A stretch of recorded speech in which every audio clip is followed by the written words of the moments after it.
Hey guys, coming to you live from Illinois here. My name is Liam. I'm going to be doing some videos coming up here. I'm going to be doing a lot of European car repair and whatnot. So this will be my first video. Kind of show you guys what my lineup's looking like right now and what I'm going to be working on today. And over here we got my pile of shit 2010 Moly Yellow S4. This is actually a 1 of 52 in this color, and I believe a 1 of 20 in manual, if I'm not mistaken. I ended up picking this up from Indianapolis about a year back now. Came with two motors, the original block spun rod bearing and the SQ5 block this douche gave me. Well, that shit had upper timing chain noise, he said, and unbeknownst to me, that was a cam phaser backing off the bank 2 cylinder head, which ultimately scored the heads and bent the valves and this, that, the other. So I had to get another valve from the junkyard. Not another valve, another fucking head from the junkyard. And I sent it out to PER over by me on 59. Shout out PER. And they cleaned them up real nice for me. And we fixed everything. Fixed everything up there. And then I tossed everything back together, kind of Frankensteined it with the SQ5 block and the S4 heads. And then here we are. Got this fucking thing driving pretty nice now. It's the Supercharged V6. This thing is quite the ripper. Let's see if it's fucking locked. It's fucking locked. All-time favorite vehicle, gotta be the Torx though. This thing is just, it's too damn good. I mean, everything I drive, I compare to this thing. It's the 3-liter diesel motor, the CATA, the CATA we call it. So it's like the first gen diesel motor, 4 timing chains. If you don't know what you're doing, it's a nightmare. But if you do know what you're doing, it may just be the best machine you ever fucking own, dude. It's as efficient as you want it to be. It's as powerful as you want it to be. It's pretty much everything you want it to be. And the interior, I mean, for 2011, this is just fucking gorgeous, dude. It's got the pano sunroof in it. Just all the upholstery, all the leather just feels really high quality. I mean, the sound, dude, the handling, everything about it is just, it's a perfect 10 out of 10 car in my opinion. I really can't get over it. I got this thing with 60,000 miles on it, and I'm just hitting 101 now. I actually found this at a Ziegler Chevrolet dealer up in Schaumburg, and they only wanted 15,000 for it. And the other one I was looking at the Hall Volkswagen dealer up in Wisconsin, well, they wanted fucking 30,000 for the same mileage. So, yeah, I'm very happy with this machine. It served its purpose. It will continue serving its purpose. You got to take care of the diesels, and they'll take care of you. But, I mean, I get this thing on the highway, and it will do 40, 50 miles an hour, depending on your speed. The efficiency of the diesel and the torque and the power is just, it's unmatched to anything else. It's honestly the ultimate daily. If you could afford to get one of these, or even save up to get one of them, I would highly recommend it, because they're extinct in the States at this point. But, like, this is, like, less than 5% throttle. The thing just coasts along, cruises, and it makes torque. That's the biggest thing. It's not a horsepower motor. People try to rev it out to 5K and, you know, make it rev out like a fucking V8 or something, but you just cruise along and it fucking does its job perfectly. I honestly would get another one if I had the chance to, but this one will do its job for right now. Just cruising around town here, you can see how efficient this thing is. I mean, just chilling, doing about 40, and it just keeps climbing. Like, it's just more and more efficient. I don't know, it's something about the diesel. It just, you know, all that torque and the volumetric efficiency you're pushing with the thing, it's just insane to me. I don't know, you can go all day long on one tank of fuel. I absolutely love it. Alrighty, just picked up the customer car. It's got a 2015 A6 with the 3-liter supercharged motor. I'll have to double check on the engine code for you guys. But he's got a little check engine light on. He said it has something to do with the intake flaps, so I'm gonna have to double check that for him. Maybe one of the solenoids on the back of the supercharger got stuck open, and I started pulling them open 24/7. I'll have to see. He said they were stuck open, but perhaps they're stuck closed from a previous repair. If you don't keep those flaps down while installing them underneath the supercharger, they'll get stuck closed because they get caught on the intermediate swirl flaps. But yeah, thing's pretty nice for a 2015. Fucking, this thing's absolutely gorgeous. We're gonna be doing a carbon cleaning on it, charging them a flat 500. Got them with the homie price. I will be showing you guys how to do the carbon cleaning on these A6s. They're not necessarily hard, it's just a little bit tedious and sometimes time consuming, but once you get the hang of it, I mean, you can do it yourself fairly easily. Carbon machine on Amazon is around $300, so I will show you that to you guys when I get to that point. But for now, we're gonna be walking back to the gas station to go pick up the Torx because I'm fucking tired. Walking my sad ass back to the gas station. Gorgeous day out today though. Look at those clouds. It's nice to not be in winter for once. Alright, we just got the Torx back from the gas station, and we got the 2015 A6 with the 3-liter supercharged motor. I'll be showing you guys how to do a carbon cleaning on this. Yeah, this is my baby. Oh yeah. I actually picked these wheels up on Facebook Marketplace. They're a Porsche Techno Twist. They're actually offset. If you can see, I got 255s in the front and some nice meaty 285s in the rear. But I got these off Facebook for fucking $300. And then not many people know, but the Torx come with fucking 4-piston Brembos from factory, and they're just not painted, so you really wouldn't pay attention. But my boy Tony got me some Vegas yellow paint that they paint the R8s in, and I put a quick little coat on them, and they fucking look tremendous in this thing, dog. Here's the rears right here. Oh yeah, I love that yellow color. Matches the fucking S4. Coming around to the back, oh my god, I got like a 1/2-inch spacers on there, so it's a little bit wider, but oh yeah, the thicker rear tire just makes it look so much better. Complements the curvature of the car very well. Alrighty, so opening up the hood. Cool's a little bit low, but it might have just bled out some air pockets or something. Unless we see anything in the valley, I'm not going to be too concerned about it, which I really don't think I do. But right off the bat, if you want to check these diaphragms down there, it might be hard to get my hands on it with the camera, but you can pretty much pull these back and see if the flaps are stuck closed.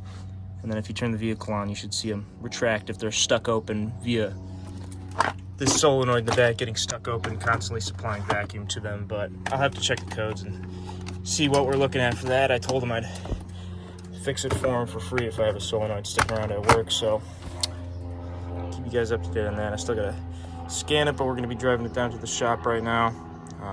Get the supercharger pulled off and knock that carbon cleaning out.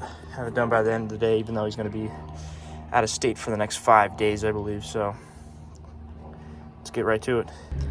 Alrighty, let's see what the ECU has to offer. Trouble codes. Oh, that's not going to be fun. Sometimes with the 3 liters and the 3.2 liters, more common on the 3.2 naturally aspirated motors, the secondary air injection passages will get clogged up in the heads. Each of the cylinder heads has a passage that is drilled through on the exhaust side, and each one of those passages has a little port that goes to the exhaust ports, and that's kind of the hot side of the secondary air injection system. There's almost like a mattress pump that sits over in the fender well, kind of on that side, with the intake snorkel that goes to your intake box, and then the discharge line that comes up the motor, up the front of the motor right here, and it goes underneath the supercharger, which I will show you guys later. And when it goes underneath the supercharger, it kind of splits off in a Y behind the engine, and it goes to 2 what they call combi valves, which are essentially just little like diaphragms that control the flow of this air going into those little SAI ports. And there's a solenoid on top of the supercharger that sits there with vacuum attached to it. And the insufficient flow kind of makes me think that solenoid sitting on top of the supercharger has probably gone bad and it's not opening. Hence the combi valve's not opening and not allowing fresh air to go into those ports there. And the main point of the secondary air injection system is to heat up the catalytic converters. That is the only job it has, which is an emissions job, to heat up the cats as fast as possible to get the vehicle efficient and up to operating temperature, and make sure those cats are doing their job as quickly as possible. So this is an emissions related code, and I don't think it'll let you pass emissions in your state if you're having a code like this or codes like this. If you guys don't know about the Audi 3.0T Supercharged V6, I highly recommend looking into it. I'll be doing a lot of content on it in the future. I'll probably cover it anytime I do a carbon cleaning. Very popular motors. They can be very reliable and very efficient. Wouldn't say I like them more than the diesels. I definitely love my diesels a little bit more, just for the all-around practicality, reliability, and efficiency. But these things are just, they're so fun. Honestly, it's just such a charm anytime you drive them. This one's got an exhaust on it. You can kind of hear it. It's a little bit louder. I prefer mine a little bit more quiet. I like to hear the supercharger noise over the exhaust. I definitely like to hear the exhaust, but the supercharger is just blissful in these things. Really cool cars that these things come in. You can get really snazzy A7s or sporty S4s and really do anything you want with them. They come in the Q7s. You can get the C-Rec motor or the 3rd generation, which comes with port injection and direct injection, so you don't have to worry about the carbon deposits. But those do have supercharger clutch issues and a supercharger clutch to worry about. Oh my God. He's a Hellcat, man. But I'm gonna go to Chick-fil-A right now. I gotta stop by Burr Ridge to get Gus some parts, and then we're gonna head down to the shop in Aurora to get the carbon cleaning done on this. So we'll jump back into it. Do a little pull for you guys. I think this dude's got a Jackal sticker on it, so he's got the Jackal sauce, if you know what I'm saying. Oh yeah, very fun car. Had to stop by and get some lunch. You know what it is. All right, we got an Evo 10 in front of us. Let's see if we can give him the smoke real quick.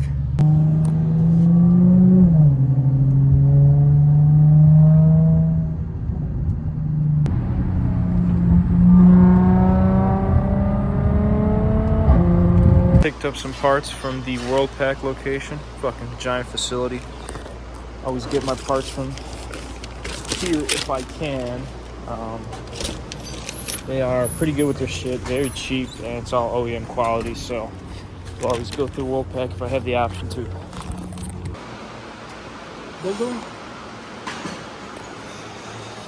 Ow! Alright guys, we're gonna get started on this. So taking this off, real easy. This comes off real easy. This should just pull out, no pick required. Same thing with these, be gentle with them. You can definitely hear this one was stuck open. You heard that one release vacuum, but this one didn't, so it kind of makes me think this solenoid's going bad. This is for the flaps, and this is for the secondary air injection, which he does have codes for. So the fact that it's not holding vacuum kind of makes me think something's going on with it, but we'll have to look into that a little bit further. Besides that, getting into taking everything else apart for the supercharger. These come out. That little tab just pulls up right there, and then you press in, and it should pop out. Theoretically should. Like that, boom. Going down to the belt on this thing. This is going to be a 16 millimeter. It could be very hard to reach sometimes, so you might have luck getting in there with a 16 millimeter wrench, but I would highly recommend getting a belt tool. I'll show you mine in a second here. So going back here again, pull that other line off.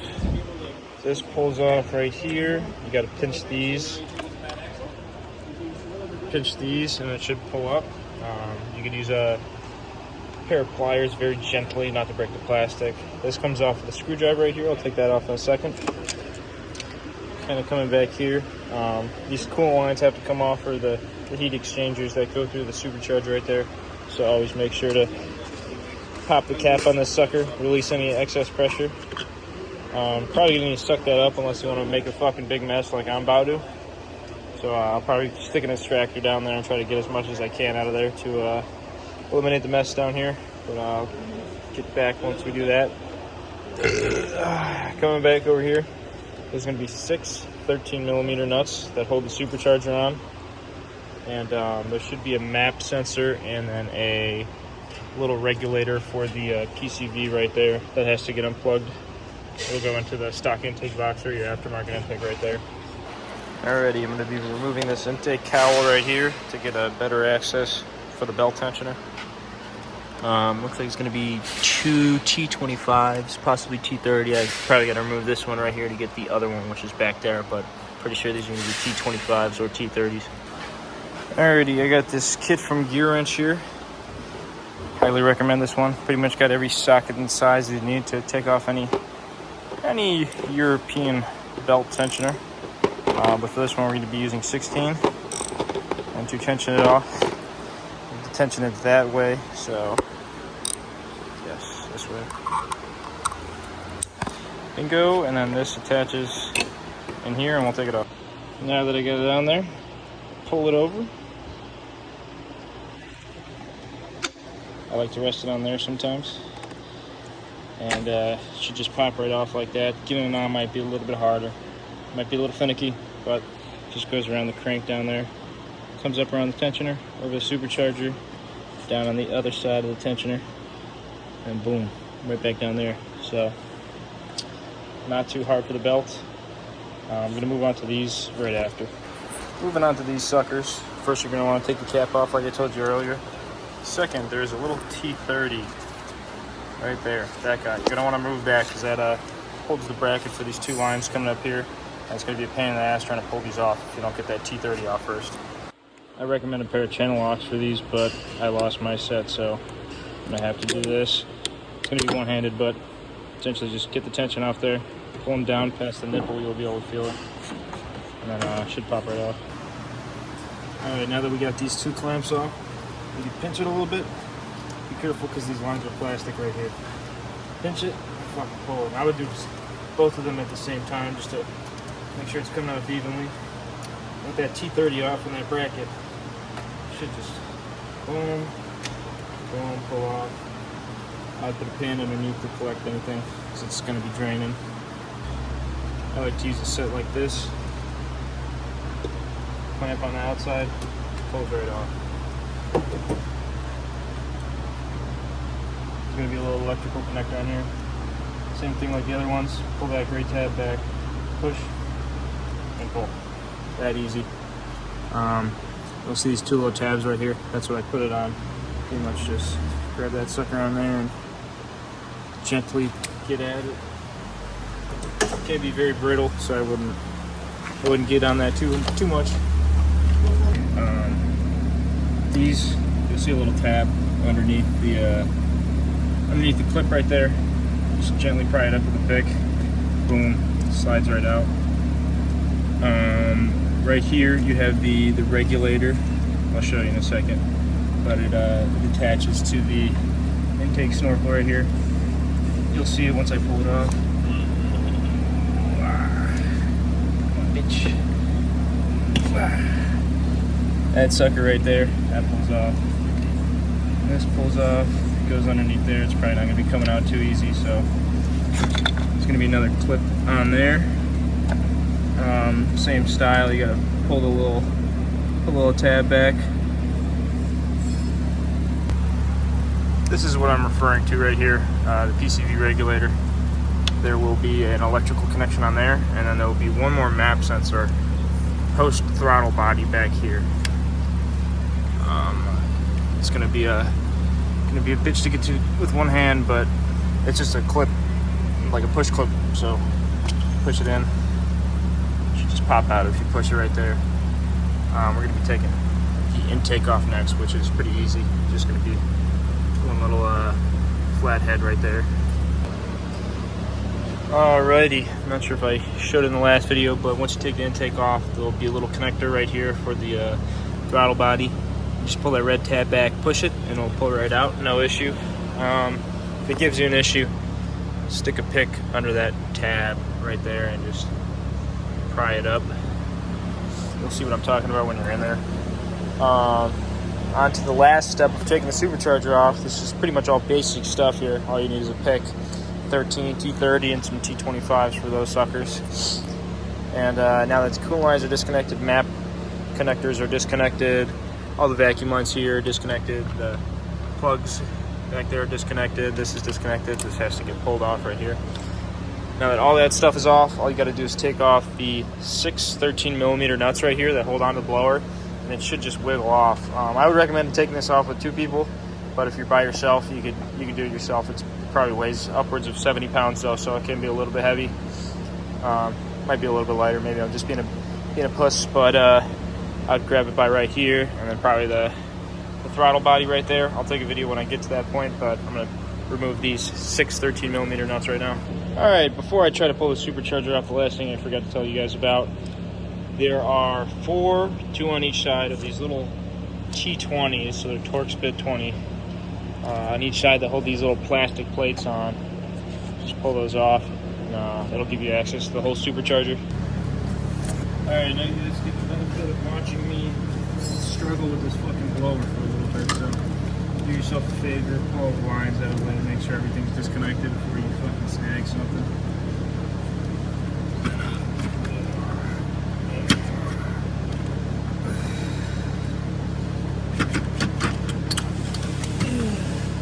There you go. It's somewhat off. Alright, I pulled the vacuum lines that were snagged on the back of the Supercharger off, and now we have access to the valley right here.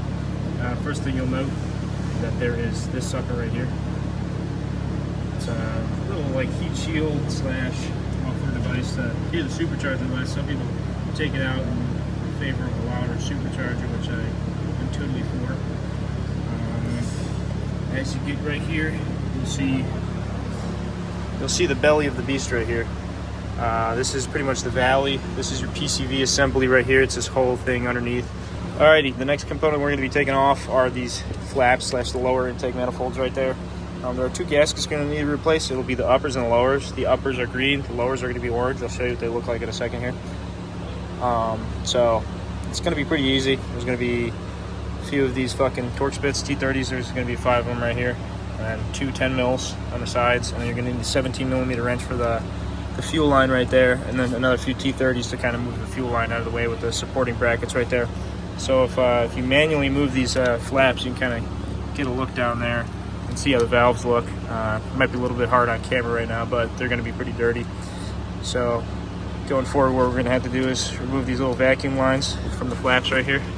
Should just pull out the 2 electrical connections on each of these. One down there, that's a position sensor for these flaps, and then the other one is going to be kind of tucked down there. You're going to have to remove this first before even getting to that sensor down there. Same thing with the vacuum line. It's going to be kind of hard to get down there. But first thing we're going to do is take off all 5 of these T30s, and then the 2 10 millimeter nuts on each of those, and then it should just kind of wiggle right out for you. It shouldn't give you too much problem. You might have to wiggle them side to side, pull it on each side, and it may even pull the injectors out, which is a reason for getting a sealing kit for these. Alright, so I'm going to jump in. It's going to let some fuel out, so I would be careful not to have the battery connected or anything. Alrighty, this came off pretty easy. Just a little bit of wiggling got it off for me. Another thing to watch out for when you pull it off, keep in mind where those fuel injector O-rings go. I would highly recommend replacing those while you're in here, but it's not an absolute must. But you know, if it leaks and you have to take it back off, you're going to probably be pretty pissed. I would be plugging up pretty much everything you can. I have a big bag of plugs over there. I'll show you what it looks like, but I would plug up pretty much anything you can, because the walnut blasting media is not friendly to anything internal to the engine. You know, if you get on the exhaust or in the valley down there, it's kind of whatever, but you get in that fuel injector or in the cylinder, worst case scenario, you're kind of cooked. So you got to be very careful with this type of stuff. So plugging up everything is your best friend. I'll also show you in a second here how to figure out which ones are closed and determine which ones are open so that you could safely do this walnut blasting. Taking this little camshaft position sensor out here, it's just one T30, and it'll pull it right out. It's not going to clear this little diaphragm right here, so you're probably going to need to pull this out to get it out of the way. I wouldn't say there's a need to replace the seal in there. I don't really see those going bad too often. But yeah, I'd pull this out of the way and then give you free access to pull the rest of it out. Alrighty. You can see how caked on that carbon is. I mean, it just fucking restricts and impedes the airflow so much that you're going to be losing quite a bit of horsepower, quite a bit of fuel economy, and it's probably going to wear your engine out a little bit quicker over the long run. But as of right now, we caught it just in time. You just hit about 105,000 miles. So we're going to clean that up for him real nice. Now, first thing you're going to want to do is tape any open cylinders off. You see that? Yeah, I mean, that's open. You can see into the cylinder right there.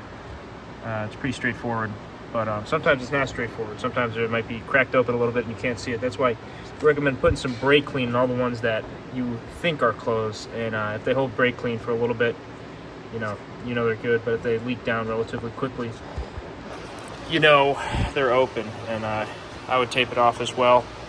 And then when you get to that point and rotating the engine over, I like to just fucking manhandle the belt right there. I've always had good luck. Sometimes I'll stick a pry bar right here and then hold some tension on the belt and then just like manually rotate it over, because I'm too lazy to get a crank tool for this thing. Alrighty, you can see I got everything I need to plugged off. All the injectors, the fuel rails, and that little sucker over there, why not? PCV port. And as you can see down there, I have sprayed my brake cleaner in there. And that'll kind of give you a good indication whether the valves are still open or not. Ended up taping this one off real nice so no walnuts end up getting in there. And side benefit of spraying the brake cleaner in there is that you'll kind of start to loosen up some of that thick carbon on there. Now as my second step comes in, probably going to need a good pair of picks. 90 degrees should suffice, but having a few others wouldn't harm you. Scrape away at these. See this one in there? Get a better shot for you guys. Focus, motherfucker. Focus, there we go. Start to scrape away at those valves.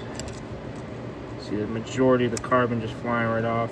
Then on top, kind of scrape around the valve seat over here. It likes to build up over there. And then behind, scrape it real nice. Stuff's so satisfying to me. Give it a good scrape.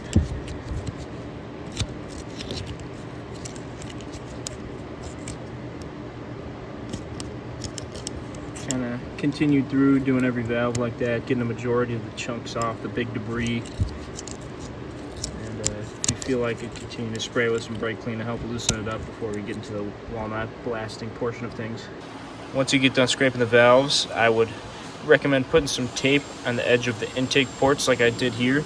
My carbon cleaner, you know, it's kind of rectangular and it has a hard time sealing around the edges right here.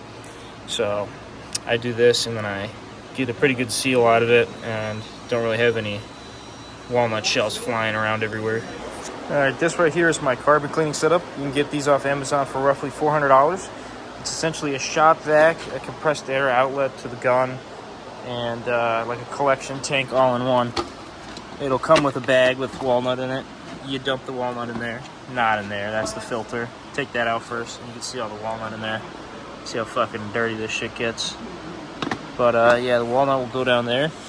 Stick this hoe on top. Lock her in. Plug this in, and then you're gonna need an air compressor and an air hose to connect to that fitting right there.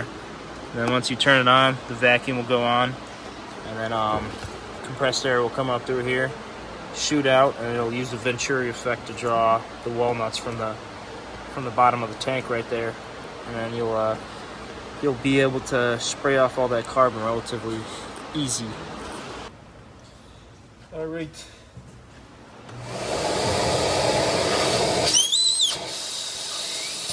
Now you're just gonna go back and forth. And now kind of do these back and forth motions like this. Back and forth.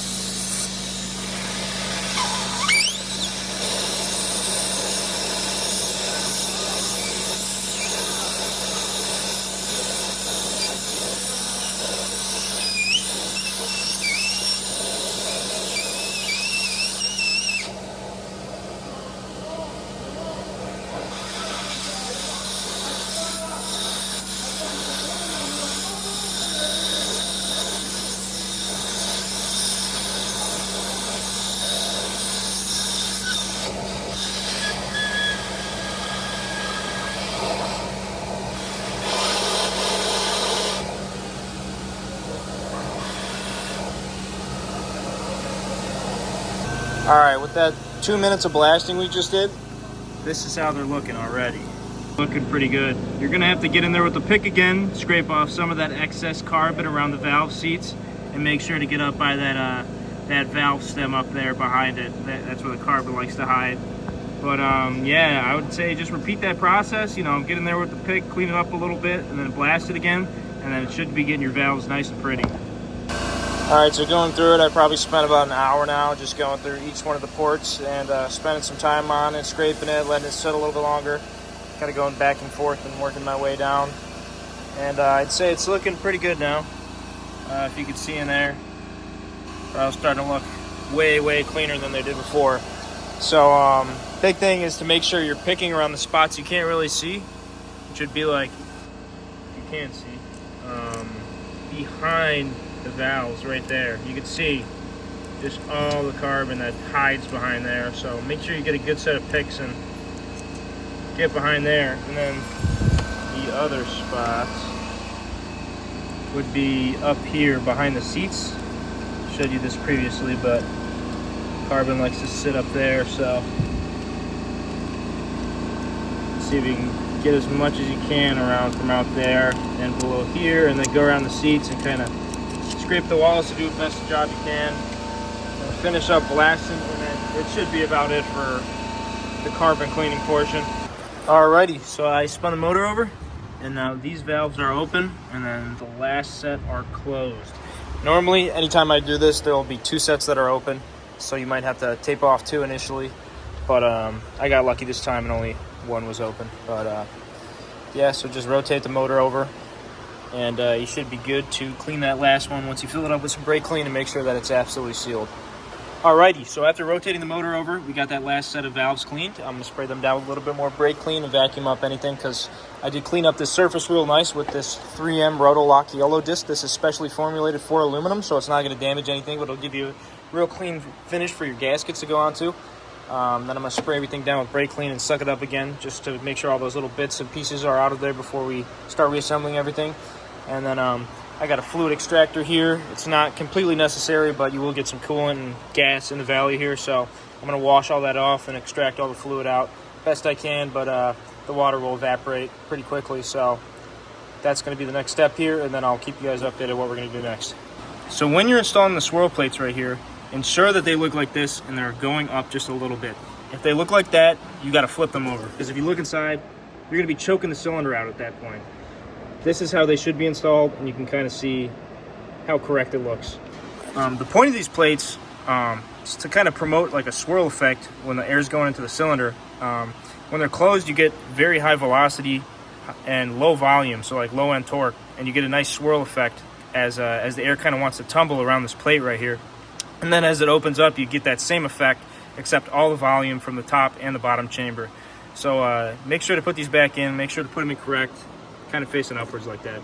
All right, so I got these intake manifold gaskets installed, and if you're doing this for the first time, it might be handy to clean this off with some brake clean first when you don't have the gasket in here, and then install these intake manifold gaskets with a little bit of super glue underneath just to hold them in place, because they do like to fall out when you put them upside down. The top ones aren't as bad, but of course they're on the top, so it's not an issue. But I would recommend doing that, and then obviously plug these guys in before you put it in. It's going to be a pain in the bum if you try to do that afterhand, so make sure you got the vacuum line in, and then make sure you got the electrical connection in on this end right here. And then I would just lube these up a little bit, maybe a little silicone grease or something that's not going to affect the seals, and then should just wiggle right on. Just make sure that these don't fall out in the process. And this is exactly what I'm talking about here. So these are pressed in as good as I can get them, and you're going to have to put this upside down regardless to sit it over there, and they're just going to fall out on you. So I'm going to be using a little bit of super glue, just a dab, just to hold them in place so they don't fall out like that, because this shit will really piss you off if you flip it upside down and they fall out every time. Such a stupid design for the lowers. The uppers don't have that issue, but they don't even need to not have that issue. So with a little help of some super glue, they no longer fall out, so definitely highly recommend doing that. And then as you're pushing these in, A, make sure this isn't under here. B, make sure this is pulled back and you're not crushing it with this. And then C, always make sure to push these flaps down as you completely seat the intake. If you do not, these will get stuck on those intermediate swirl flaps down there, and they won't open no matter what. You'll have to take it back off if you're unfortunate enough to put the supercharger back on and realize that you got a check engine. That's the reason why. If these things get stuck closed, it's because you did not open those flaps up while putting it down and seating it. Kind of show you guys what I'm talking about. So pulling the fuel line back a little bit, pushing these down. Okay. And it seems to be seated. Fuel line's not under there. This isn't getting crushed. And if you look, now they're opening perfectly fine. Also, don't forget to put the uppers on. Alrighty, now going to tighten this down, the most important thing is that you start from the middle and work your way out to the edge. Same thing when you're taking it off. Not as big as a deal when you're taking it off, but when you're installing it, I always like to go from the inside to the outside. And I'm going to double check on the torque spec, but I believe these are 9 Newton meters. Yeah, I was correct. These are 9 Newton meters if you guys wanted to torque them down. But me personally, I like to snug them all down first with the electric ratchet right there. And then after that, I kind of just snug them down real nice. You do not need a crank on these at all. They are very low torque. Now that these are all gently snugged down with the electric ratchet, I'm going to go back over one more time. Boom, done. That's it. Boom, done. That's it. Boom. Same thing with these two and the outer two. So for the fuel lines, make sure they go on all the way by hand first, and then just snug them down. Boom, done. Nothing crazy. Do not wail on it. These are brass fittings right here, and it will strip out. So just give it a nice snug. Do not go overboard with these. All right, complete the same steps for this side. Tighten down the fuel line. Make sure everything's good. Torque it to spec if you like, 9 Newton meters. And then you can go ahead and reinsert these T30s that hold down the fuel lines. And then should move on to the next step. I would also recommend you guys get a new one of these while you're in here. I have to reuse this one, but the gaskets look all right to me. They got plenty of squish, so this little tab right here lines up the tab of the PCV down there. Make sure it's sitting flush, and then the supercharger will just press right onto it and you won't really have any issues. Make sure nothing's broken, nothing's busted. Put that on, and then as long as everything over here is out of the way, pretty much ready to put the supercharger back on. Alrighty, after you got the supercharger on, give it a nice smack to make sure it's seated, and then go around and look. Make sure all of these are poking out the same distance. If not, I would definitely take it back off. Double check that everything is seated correctly, that it's not hitting. A lot of times the studs for those lower intake manifolds, not a lot of times, but sometimes they back out when you go to take the nuts off the lower intake manifolds, and it can stick out a little bit. And unless you tighten it, it's going to hit the supercharger and it's not going to sit flush. So that's something to keep an eye out for. But yeah, as you get to this point, all 6 nuts go back on. And then the torque spec for those is 20 Newton meters. But I would definitely tighten them down in stages, starting in the middle. Kind of just start to snug them down. Go back and forth, kind of star-shaped pattern, and then just get them gootin' tight if you don't have a torque wrench on hand. But these aren't a crazy amount of torque either. Just enough to get the supercharger seated. I'll kind of show you guys what that looks like here. Now, if you don't have a torque wrench, done. Don't put a lot of tension on it. Just enough to keep it seated. Boom, done. Boom. Boom, done. Onto the electrical connectors. The map sensors go back on. Make sure the little tabs get pushed down. Fold that over here. Sits right here. This here clicking nice. Be gentle with it. It's brittle plastic. The diverter valve / relief valve goes in right here. Might have to take this back out to tuck the wiring real nice because I think it goes underneath, but that'll go back in there. Don't get confused back here. Don't mix this one up and go over here. You can see it's bent this way. So this goes onto this solenoid, which I will be replacing because this goes to the secondary air injection Combi valves in the back, which I believe this is not opening, causing insufficient flow, hopefully. So I'm going to be changing this out. And this one over here, it's not stuck behind the supercharger, will go on this one. And this right here will go into this sucker right here, the little purge valve. Put on this PCV regulator right here. Make sure to put in the electrical connector. If you took it off, it's not completely necessary to take it off, but make sure that's in there. This goes back into the intake. Gotta fucking take the plug out of here. This goes into the intake right there. This goes back into the throttle body. Click, and there's a little red tab right there. Push that in, boom, done. Don't forget about the map sensor on the back of the supercharger. Here it is. It sits on the back of the blower. Kind of hard to take a video of, but put that map sensor in back there. Boom. As for the solenoids go,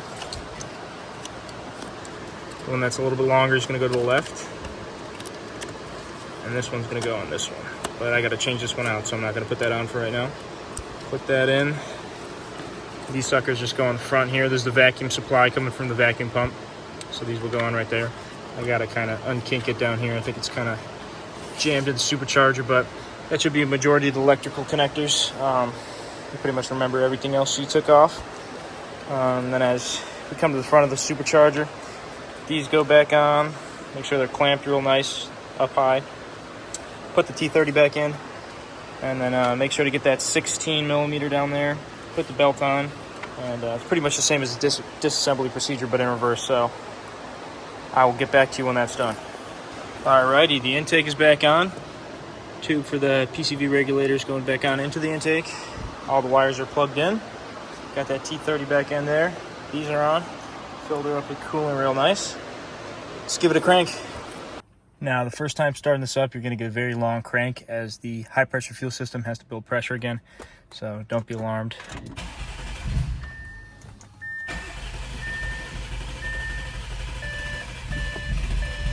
Come on, bitch.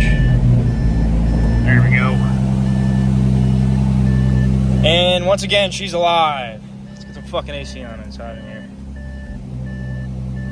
Alright, I would let it idle for a little bit before taking it out for a drive. Make sure you don't smell any fuel or anything. Make sure you don't hear any noises like that. Just let it sit for a little bit, see if the coolant goes down, add some coolant as it needs, and just go from there. Alrighty guys, we're driving it now. It is driving honestly fantastic. I always love feeling the before and after from the carbon cleanings. You can feel such an immediate difference. The engine just feels happier. It feels more natural just driving along. So yeah, I think he's going to be pretty happy with it.